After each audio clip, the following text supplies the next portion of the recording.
जोड़ता है।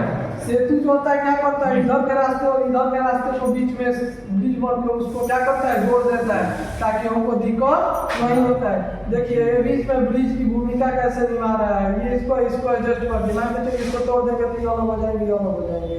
ये ब्रिज का काम कर रहा है ना, वही ब्रिज है। उसके बाद ये हो गया ग्लास। ग्लास मतलब शीशा। ग्लास हो गया। ये ग्लास क्या करता है, हमारी आंखों को सुरक्षा देता है, हम डबल चश्मा नहीं, ठीक है। उसके बाद टॉप सील, साइड सील और बॉटम सील। देखिए टॉप सील, साइड सील और बॉटम सील आपको इसका सबसे ज्यादा देखने को कहाँ मिलेगा, वेल्डिंग जो होता है, चाहे वेल्डिंग हो गया, ग्राइंडिंग हो गया, उसमें आपको ये टॉप सील, बॉटम सील और साइड सील का सबसे ज्यादा उपयोग देखने को मिलेगा। इंस्पेक्शन क्या होगा इसका, गूगल्स का इंस्पेक्शन होगा कि सबसे पहले इसमें देखेंगे कि टेम्परेचर है कि नहीं। इसको हटा दिए और पहन पाना मुश्किल संभव है, टेम्पल एडजस्ट को तोड़ के फेंक देंगे, नहीं ना पहन पाएंगे, होना चाहिए। टेम्पल एडजस्ट है, शीशा फूटा है, क्या फायदा होगा, कुछ फायदा नहीं होगा। ये भी देख लेंगे कि ये क्रैक तो नहीं है। उसके बाद देख लेंगे कि ये जो ग्लास है, ग्लास पे धूल ज्यादा तो नहीं ना जमा हुआ है, इसको भी देखना है। ब्रिज, ये ब्रिज हमारा क्रैक तो नहीं है, मान के चलिए पहुंच लिया, ब्रिज करेंगे, क्या फायदा होगा, टूट जाएगा बीच में से, अभी रह जाएगा ठीक है। ये इंस्पेक्शन हो गया। अब रिफ्लेक्टिव जैकेट, रिफ्लेक्टिव का मतलब होता है जैकेट का मतलब होता है जैकेट जिसमें हम लोग अपने शरीर में पहनते हैं।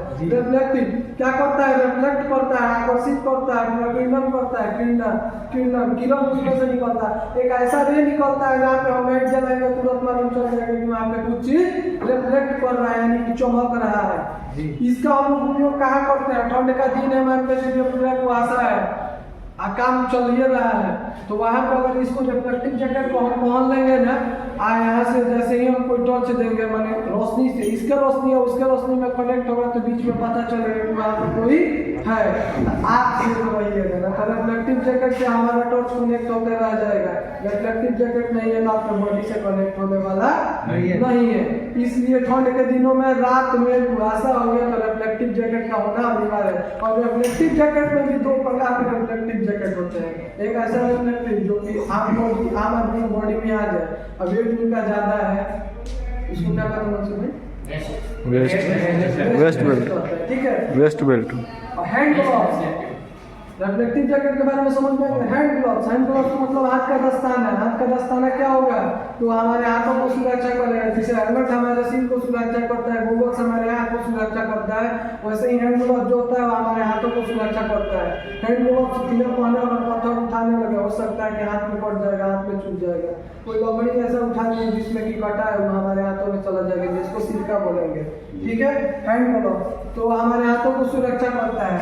Types of hand gloves, hand gloves जो होते हैं वो दो प्रकार के होते हैं, एक डिस्पोजेबल और दूसरा नॉन डिस्पोजेबल। डिस्पोजेबल जो होता है वो क्या होता है कि एक बार उसका यूज किया, दूसरा उसको उसके बाद नष्ट कर दिया, फेंक दिया, ज़्यादा कॉस्टली नहीं आता है। इसका प्रायतः उपयोग कहाँ होता है, तो इसका प्रायतः उपयोग होता है मेडिकल लाइन में, बेकरी के दुकान पे इसका उपयोग होता है। यानी कि ऐसा काम जिसमें कि ज़्यादा रिस्क न हो, ठीक है, उसका एक बार यूज किए फेंक दिए, ये कॉस्टली नहीं आता है। लेकिन इसी में जो नॉन डिस्पोजेबल आता है, नॉन डिस्पोजेबल जो होता है वो कॉस्टली आता है, और इसका प्राय हम उपयोग कहाँ करते हैं, तो इसका प्राय उपयोग हम इंडस्ट्रियल एरिया में करते हैं, ठीक है। ये कॉस्टली आता है, ये भी होता है जो 3 प्रकार का होता है, और कोई भी हैंड ग्लव्स हम कहीं भी उपयोग नहीं कर लेंगे। और एक काम के लिए अगर कोई काम कर रहा है तो उसके लिए अलग अलग प्रकार का हैंड ग्लव्स बनाया गया है। मुख्यतः हैंड ग्लव्स के 3 भाग होते हैं, 3 प्रकार होते हैं। कौन कौन, तो एक होता है कॉटन, दूसरा होता है रबर, तीसरा होता है लेदर। कॉटन का उपयोग हम प्रायतः किसी सामान को कैरी करने में करते हैं, यानी एक जगह से दूसरे जगह ले जाना है तो बिना हैंड ग्लव्स के नहीं ले जाना है, तो उसके लिए हम क्या करते हैं कि कॉटन का उपयोग करते हैं। एक और बात, कॉटन का उपयोग जो हम लोग ठंड के दिनों में ग्लव्स जो पहनते हैं वो हमारा ग्लव्स जो होता है वो कॉटन ही होता है। दूसरा लेदर ग्लव्स, लेदर ग्लव्स का हम लोग उपयोग प्रायतः क्या करते हैं, लेदर का प्राय उपयोग हम लोग हॉट वर्क काम में करते हैं, जैसे कटिंग, ग्राइंडिंग, हॉट वर्क का काम हो गया, उसमें हम लोग लेदर का उपयोग करते हैं। लेदर का जो होता है इससे हमको क्या होता है, आग में हमारे हाथों में झटका लगने की संभावना जो होती है वो कम होती है, इसमें आग लगने का चांसेस जो होता है कम होता है। उसके बाद तीसरा आता है रबर। रबर का उपयोग, रबर ग्लोव्स का उपयोग हम लोग कहाँ करते हैं, तो रबर ग्लोव्स का उपयोग हम लोग करते हैं केमिकल के लाइन में, रसायनों वाला जहाँ पे काम है, जैसे कि कहीं पे पेट्रोल वगैरह गिरा हुआ है, चाहे कि केमिकल है, केमिकल सब्सटेंस जिसको कर सकते हैं वहाँ करते हैं। दूसरा रबर का उपयोग हम लोग इलेक्ट्रिसिटी में भी करते हैं, विद्युत वाला जो काम अगर हम लोग कर रहे हैं तो उसमें रबर का उपयोग करेंगे, इससे हम लोग को करंट लगने की चांस नहीं होती है, काफी हद तक नहीं होती है। ठीक है, तो ये हमारा हैंड ग्लोव्स खत्म हो गया। सेफ्टी शूज, सेफ्टी शूज हो गया कि सेफ्टी मतलब सुरक्षा, शूज मतलब जूता, हमारे पैरों को ये सुरक्षा देता है। क्या पैरों को सुरक्षा दे, बिना जूता के अगर हम शीशा को चल रहे हैं तो क्या होगा, शीशा हमारे पाँव में पड़ेगा, हम काम करने में असमर्थ हो जाएंगे। ऐसे साइड पे बहुत ऐसा जगह होता है जहाँ पे क्या होता है कि छोटे छोटे एटम जो होते हैं अणु वो गिरे होते हैं, हमारे पैरों में छूटने की उनकी चांसेस जो होती है वो ज़्यादा ही हो जाती है। वैसे दरमियान में हम क्या करेंगे कि अगर सेफ्टी शूज पहन लेंगे तो हमारा चांस नहीं रहेगा। ठीक है, दूसरा सेफ्टी शूज क्या करेगा कि सेफ्टी शूज में स्टील गार्ड, सेफ्टी शूज के आगे में फ्रंट में स्टील गार्ड लगा होता है। क्या करता है कि जैसे कि ऊपर से मान के चलिए हम नीचे हैं, ऊपर काम हो रहा है, कोई एक एटम गिर गया, कोई एक ऐसा ऑब्जेक्ट गिर गया, तो क्या करेगा कि वो स्टील गार्ड जो होता है वो हमारे उंगलियों को नुकसान पहुंचाने से क्या करता है, बचाता है, प्रोटेक्ट करता है, उसको सुरक्षा देता है। बाकी है कि सेफ्टी सूट, अब इसमें आता है गम बूट। अब सेफ्टी सूट में ही एक गम बूट आता है। गम बूट का पहला उपयोग हम लोग कहाँ करते हैं, सीमेंट वाले काम में करते हैं। यहाँ पे सीमेंट जो होता है ना वो क्या होता है, एक तरफ का ज्वलनशील होता है। कैसे ज्वलनशील करते हैं, सीमेंट अगर हमारे हाथ में डायरेक्ट अगर लग गया, मिलाया हुआ सीमेंट, तो उससे क्या होता है, हमारे हाथों को जलन होने लगता है, उभरने की चांसेस जो होती है, केमिकल सब्सटेंस होता है वो ज़्यादा होता है।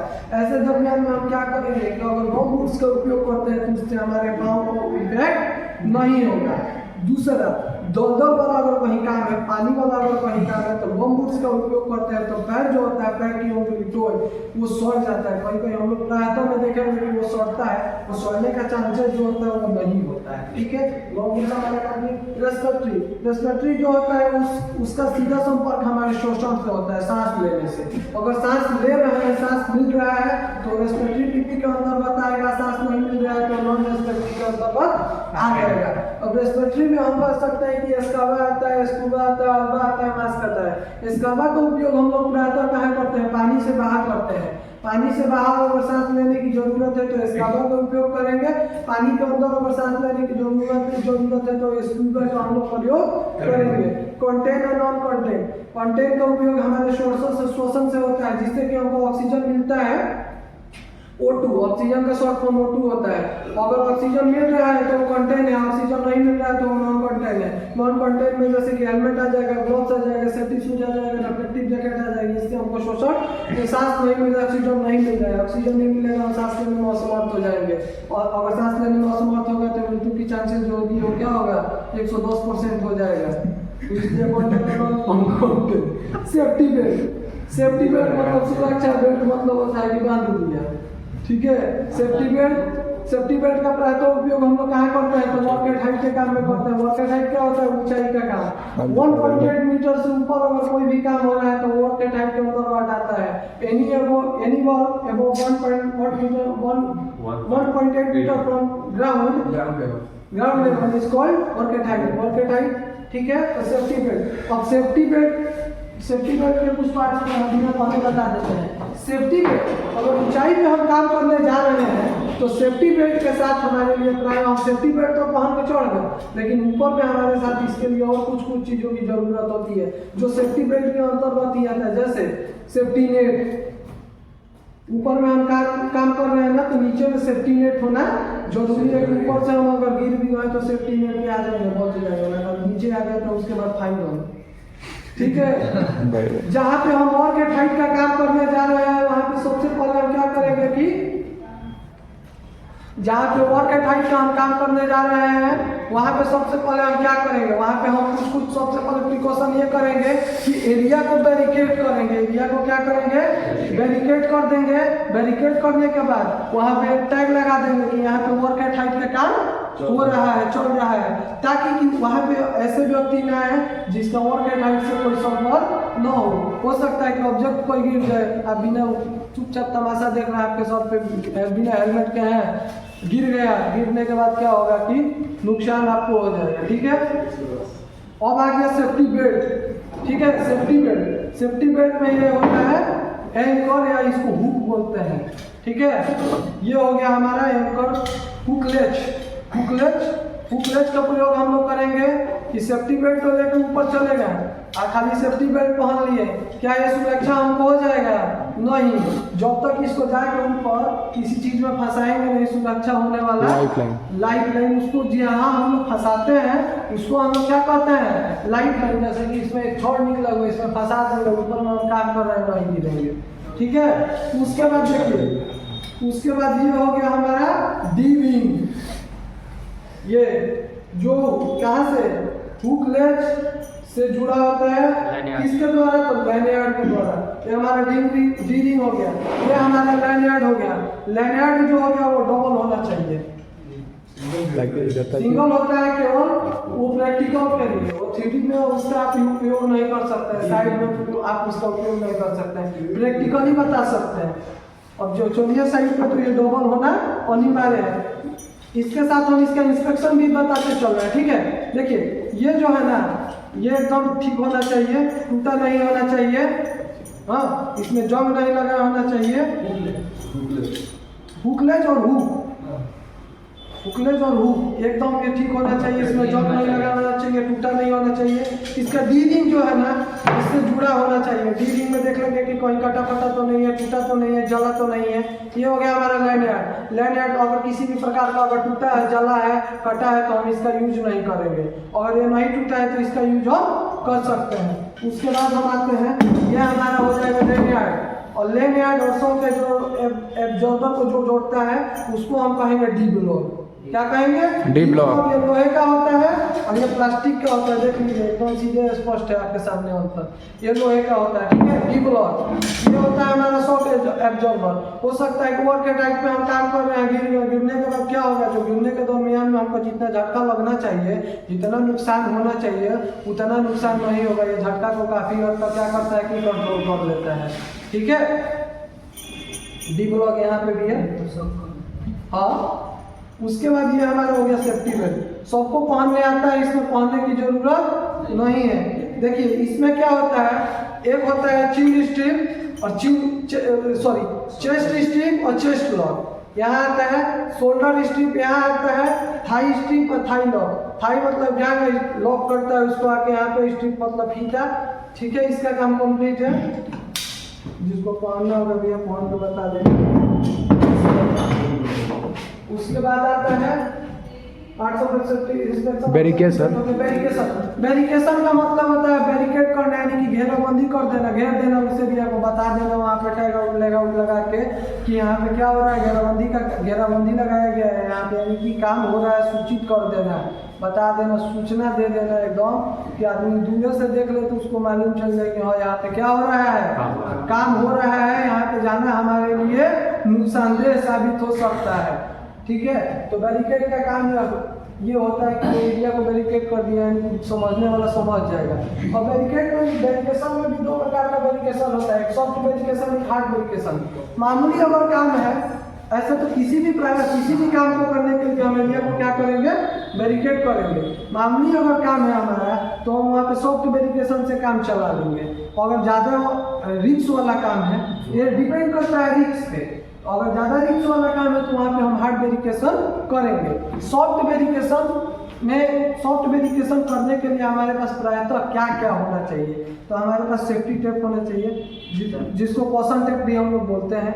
उसके बाद हमारे पास क्या होना चाहिए कि सेफ्टी कोन होना चाहिए, यानी कि दो इस सिरों को उस सिरों से जोड़ने के लिए हम कॉशन जो टेप होगा उसको किससे जोड़ेंगे? तो सेफ्टी कोन से जोड़ेंगे। यानी कि यहाँ पे एक लोहा का छड़ा लगा दिए, वहाँ पे एक लोहा का छड़ा लगा दिए और दोनों को क्या किया कि कॉशन टेप से हम घेर दिए। सामने से जो आ रहा है ना, ये रिफ्लेक्ट करेगा तो उसको पता चलेगा कि यहाँ के बाद जो एरिया है वो क्या है, सही नहीं है, डैमेज है, यहाँ पे कोई काम चल रहा है। लेकिन यह क्या होता है, ये परमानेंटली नहीं होता है, ये आपको केवल सूचित कर सकता है।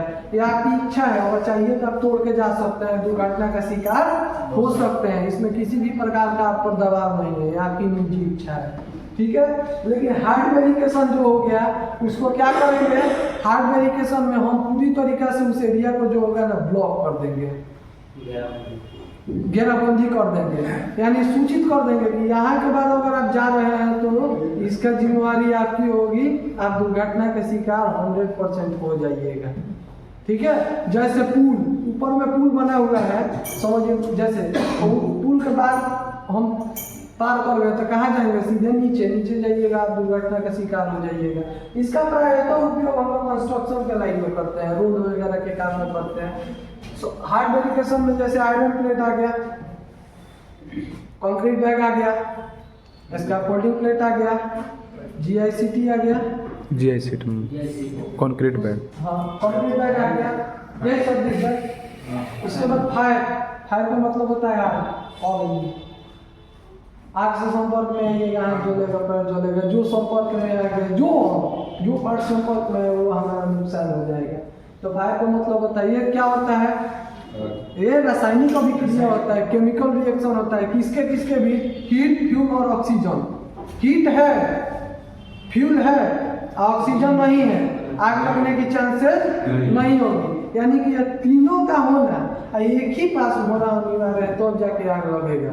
ये ना कि इसको ना उसको ना जिसको ना रख दिए तो आग लगने की चांसेस नहीं है। ये तीनों का जब तक रासायनिक अभिक्रिया होगा, केमिकल सब्सटेंस जो होगा इसका मिलेगा, तब जाके वो हमारा फायर लगेगा, आग लगेगा। अगर नहीं होगा तो नहीं लगेगा। इसमें मुख्यतः इसके एलिमेंट जो होते हैं वो 3 होते हैं। क्या होते हैं? तो हीट, फ्यूल और ऑक्सीजन। हीट मतलब गर्म, फ्यूल मतलब ईंधन। माने फ्यूल उसको हम बोल सकते हैं कि जिसमें हमारा क्या हो, आग लग जाए। आग लग जाए तो वो ईंधन का रूप हो गया, ठीक है। ऑक्सीजन ये तो हमारे एनवायरमेंटल में ही है, एटमॉस्फेयर में, पर्यावरण में हमारे लिए शामिल है। और एलिमेंट्स ऑफ फायर हो गया फायर ट्रायंगल। फायर ट्रायंगल क्या होता है कि ट्रायंगल मतलब त्रिभुज, तीन कोणीय इसलिए एलिमेंट्स जो फायर के एलिमेंट्स है ना वो 3 होते हैं, तो इसलिए इसको ट्रायंगल की श्रेणी में रखा गया। यानी कि 3 कोना बनाएंगे ऐसे, 3 कोना बनाने के बाद इस फायर के एलिमेंट जो है उनको हम तीनों जगह पे क्या कर सकते हैं, लाके सेट कर सकते हैं। तो इसलिए ट्रायंगल हो गया 3 ही, इसमें 3 है।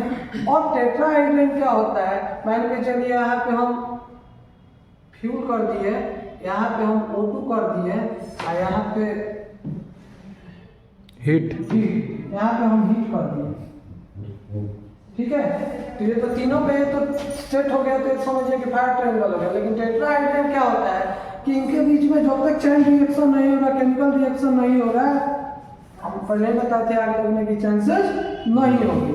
यानी ये आया इससे मिला, ये आया इससे मिला, ये हो गया हमारा केमिकल रिएक्शन। तो इस अगर केमिकल रिएक्शन वाला प्रक्रिया जुड़ गया, ये क्रॉस ब्रेकेशन जुड़ गया, तो समझिए कि ये टेट्राहेड्रन में आ गया। और केमिकल रिएक्शन वाला, चेन रिएक्शन वाला अगर इसमें प्रोसेस नहीं जुड़ा है तो ये हमारा तब तक कहाँ रहेगा, तब तक ये हमारा फायर ट्रायंगल में रहेगा। यही हमारा अभी तक के सेफ्टी में हम लोग पढ़े।